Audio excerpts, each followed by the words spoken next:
In 1962, a tool and die maker's wife in Dayton, Ohio, ran a household of 7 on $96 a month for groceries. Not $96 a week. A month. Her husband brought home $112 every 2 weeks from the plant. After rent, after the car payment, after the church envelope, that $96 was what stood between her family and an empty table. And yet her children ate meat 3 nights a week. Her pantry shelves were full. Every December she put $40 under the tree in cash. Her neighbors assumed her husband had been promoted. He had not. What she had was a system. Her own mother drilled these habits into her during the Depression. She carried them quietly into a decade already starting to forget them. They managed money differently then, not with spreadsheets or advisors, but with habits worn smooth by repetition. Those habits held families together through layoffs, recessions, and winters when the heating bill arrived too soon. We abandoned every one of them the moment credit became easy. This was not budgeting. This was survival arithmetic. Every dollar had a job before it was earned.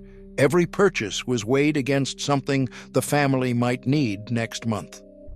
When the good years came, we called these habits old-fashioned and replaced them with debt. We threw the knowledge away. Not because it stopped working, because we stopped wanting to look like the kind of people who needed it. Number 19 on this list, let a family eat steak for the price of ground beef. It saved more than $200 a year and took 1 phone call.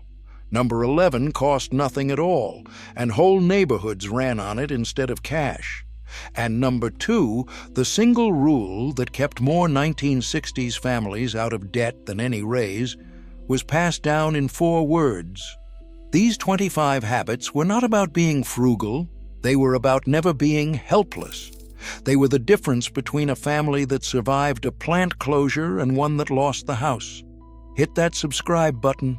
Let us count down the 25 secret frugal habits that saved 1960s families thousands a year. Number 25, the Green Stamp Book. This was loyalty turned into a second income, and every grocery wife in America kept one. You shopped at stores that gave S and H green stamps, and you licked every stamp into a booklet. When the books were full, you traded them for a toaster, a lamp, a set of dishes. A careful shopper filled a book a month. That book bought a $15 appliance for nothing but stamps. By 1964, S and H was printing more stamps each year than the U.S. Post Office printed mail. For a mother who could never spare cash for a new mixer, the stamp book was permission to want something. It was not a coupon, it was a savings account that paid in goods. Number 24, layaway before Christmas. Before credit cards reached working families, you bought big things by paying in advance, not after. In September, you put a coat on layaway at the department store. $1 a week held it. By December it was yours, paid in full, owed to no one. A family financing nothing through the holidays started January at 0. A neighbor who used the new charge cards started January owing 18%. By 1962, nearly every department store in America ran a layaway counter at the back of the floor. It was not slower, it was free. The coat cost the same. The difference was you never paid the bank to wear it. Number 23, the clothes line in every yard. The electric dryer existed in 1965. Most families simply refused to run it. You strung a line across the yard and hung the wash with wooden pins. The sun bleached the whites. The wind softened the towels. A family that line dried saved roughly $40 a year in electricity. The clothes lasted longer too, because the heat never wore them thin. For a woman hanging sheets on a Monday morning, this was not a chore she resented. It was 20 quiet minutes outdoors before the children woke. It was not deprivation. It was a habit that paid her twice. Number 22, darning and mending, night. A hole in a sock was not the end of a sock. It was Tuesday's work. Every household kept a darning egg and a sewing basket. You slid the wooden egg into the heel, wove the yarn across the hole, and the sock lived another year. A single pair of work socks cost 35 cents. A spool of darning thread mended 40 pairs. In a coal town or a factory city, a sewing basket sat in every front room.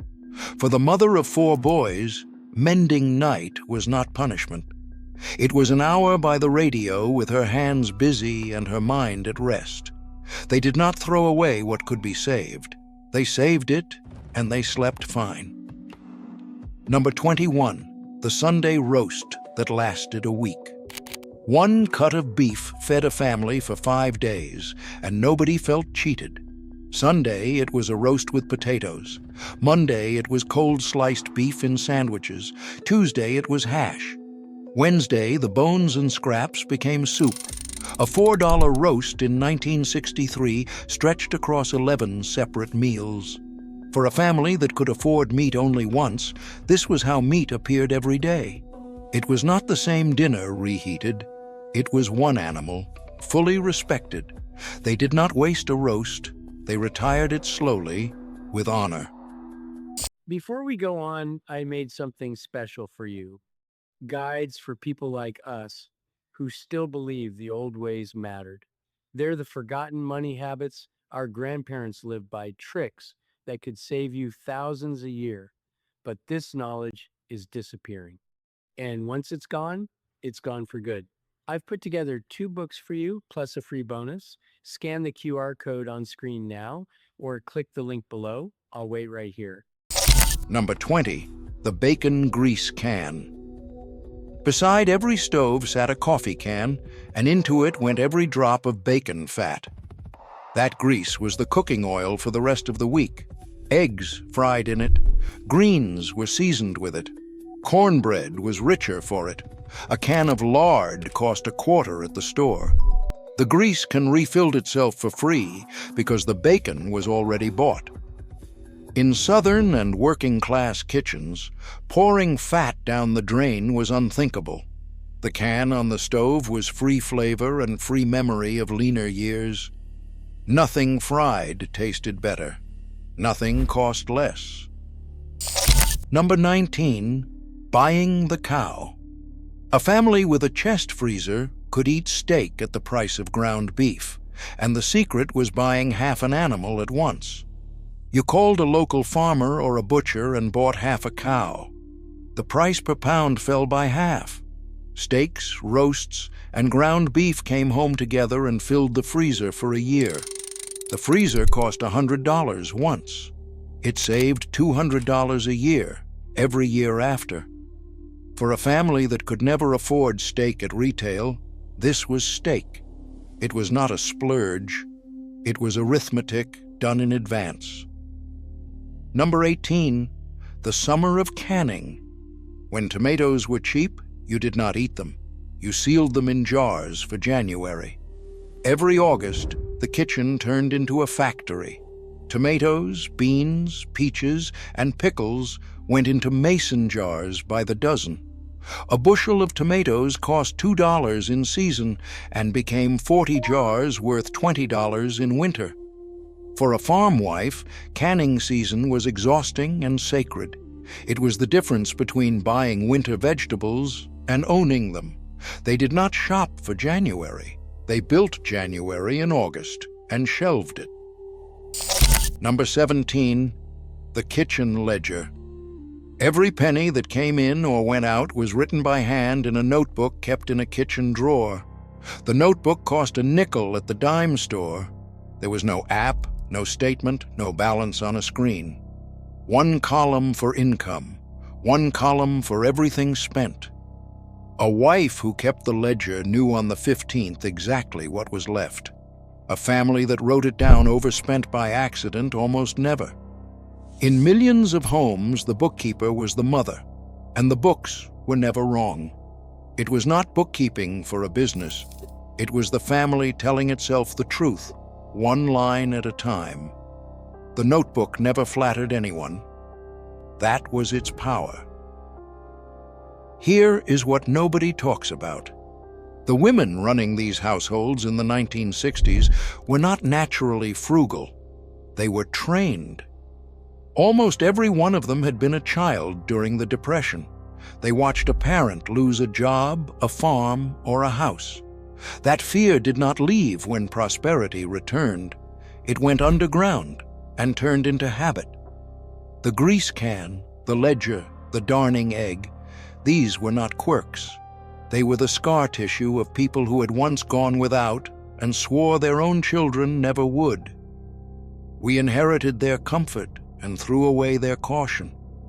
We kept the house they built and lost the discipline that built it. They managed scarcity so well that we grew up never seeing it. Then we mistook never seeing it for it being gone. Number 16. Washing and reusing foil. A sheet of aluminum foil was not disposable, it was equipment. After it wrapped the roast, it was wiped clean, smoothed flat, and folded for next time. The same sheet served 4 or 5 meals before it tore. A roll of foil cost 29 cents and lasted a Depression-trained family half a year. A modern family burns through that roll in a month. It was not stinginess over a few cents. It was a refusal to pay twice for something still perfectly good. They did not see trash. They saw a tool that had more days in it. Number 15, the Christmas Club account. Christmas did not arrive as a bill, it arrived as a check you had written to yourself all year. Every payday, you put $2 into a special savings account at the bank that you could not touch until December. By the holidays, the account held $100 in cash. A family with a Christmas club paid for the whole season up front. A family without one paid for it until March, with interest. By the mid-60s, millions of these accounts quietly funded Christmas across the country. It was not magic. It was a year of small deposits standing between you and January regret. The bank held the money. The habit held the family. Number 14, the drawer of saved wrapping. Gift wrap was opened carefully, never torn, and folded back into a drawer for next year. The same went for ribbon, bows, and good boxes. A roll of wrapping paper that cost 50 cents could last a frugal family 3 Christmases. The children learned to lift the tape, not rip the paper. For a grandmother, that drawer was decades deep. Paper that had wrapped gifts in 1958 wrapped them again in 1965. It was not cheap. It was a small ceremony of not wasting. The gift inside was new. The wrapping had history. Number 13, sewing from a pattern. A dress in the store cost $8. The same dress sewn at home from a paper pattern cost $2. Every capable woman owned a machine and a tin of patterns. You bought 1.5 yards of fabric, pinned the tissue pattern, and made the dress over a weekend. A family with a seamstress mother dressed 4 daughters for the price of dressing 1. For that mother, the machine was not a hobby.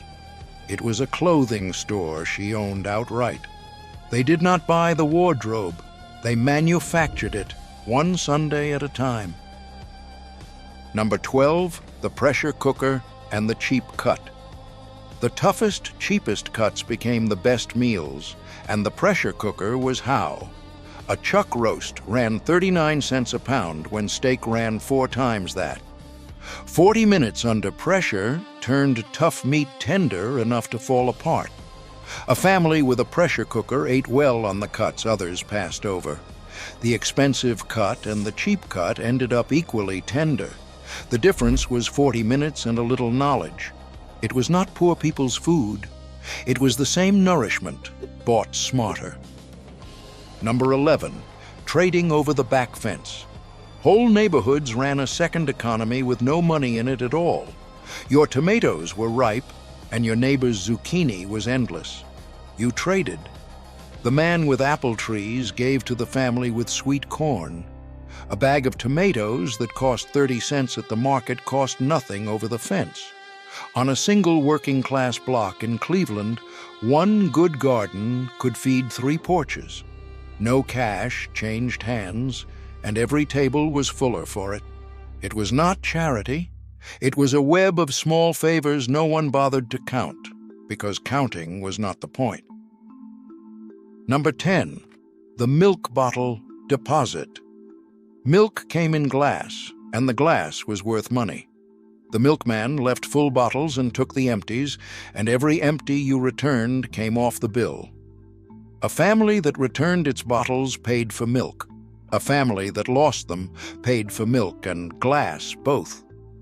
The deposit was a few cents a bottle, but across a year it was real money. For a child, returning bottles was the first lesson in value. The container was not trash. The container was a nickel.